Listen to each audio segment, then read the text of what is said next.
Kurdistan Federation. Legislating the oil and gas law will resolve the disputes between Baghdad and Erbil. There it is again in articles. Do we need the oil and gas law referendum passed prior to the reinstatement? We were told we do. Let's see what happens. The television is showing the new 35 white paper report from the IBBC is on our de-dollarization. Our country has removed foreign currencies, they tell us. De-dollarization has been successful. We don't use any other currencies except the Iraqi dinar. They are very pleased with what the Iraqi dinar is about to go through. The holiday is officially over. Was there any news about the Iraqi 2024 budget published in their gazette today? No. But remember, they officially go back to work tomorrow, Sunday, per Sudani, according to what was in an article. So we don't know if the MOJ even worked today, Saturday. Until Iraqi parliament passes the over 100 stalled laws that pertain to the success and growth of their economy, nothing will happen and the dinar will remain weak.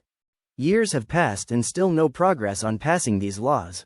In my opinion, the heat is on to reach the goal of monetary reform, the RE, and bring to pass the promise of purchasing power to the citizens, the HCL, etc. The heat pressure is good in this case with ATMs and latest from their leaders Sudani, Alec SND Barzani. The video starts out by maybe being a little negative by saying these are the problems that they have, and then, at the very end, it's just amazing what it's done with its reforms and positive ending. This video is a summary of everything that the monetary reform has done thus far and what it's about to do next. Emo, that's the ATM machines, and then the float. Things have been moving a little bit from here to the 8th of July. I hope we have an answer, cause that's what they're shooting for. I don't know if it's going to be good or bad.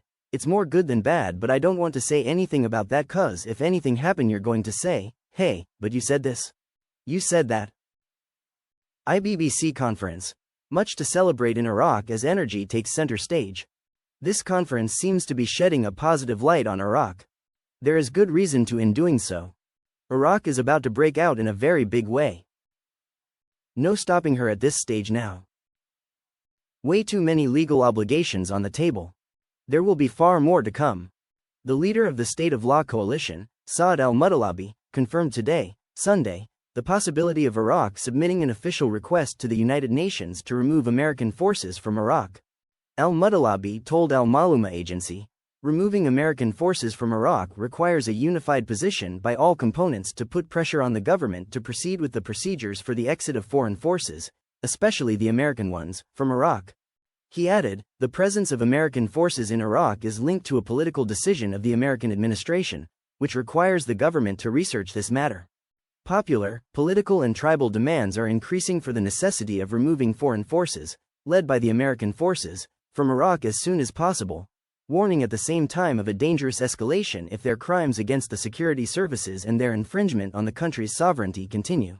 Shafaq News, the U.S. ambassador to Baghdad, Alina Romanovsky, announced on Sunday that more than 30 Iraqi companies will participate in a summit related to investment projects in the United States available to foreign companies. Today, Romanovsky wrote in a blog on the X Twitter platform, best wishes to the 33 Iraqi companies heading to the Select USA Investment Summit in Washington, D.C., next week. She added, the investment process is through linking Iraqi companies with American companies and resources to help them grow their businesses. In the midst of the controversy, ambiguity and lack of clarity regarding the American military presence in Iraq, the Al-Maluma Agency publishes important details related to the progress of the talks between the Iraqi and American military committees regarding the presence of the American-led coalition forces in Iraq. The number of American forces in Iraq since the beginning of the invasion in 2003 was about 130,000, and remained fluctuating between 100,000 and 150,000, but it returned to about 170,000 with the intensification of violence in 2007.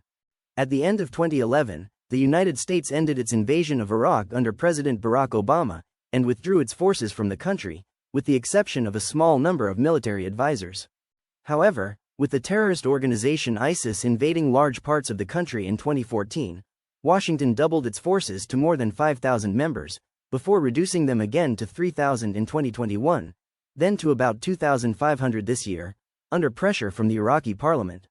In 2014, American forces increased and reached more than 5,000 soldiers, in addition to 2,500 coalition forces after ISIS took control of large parts of the country.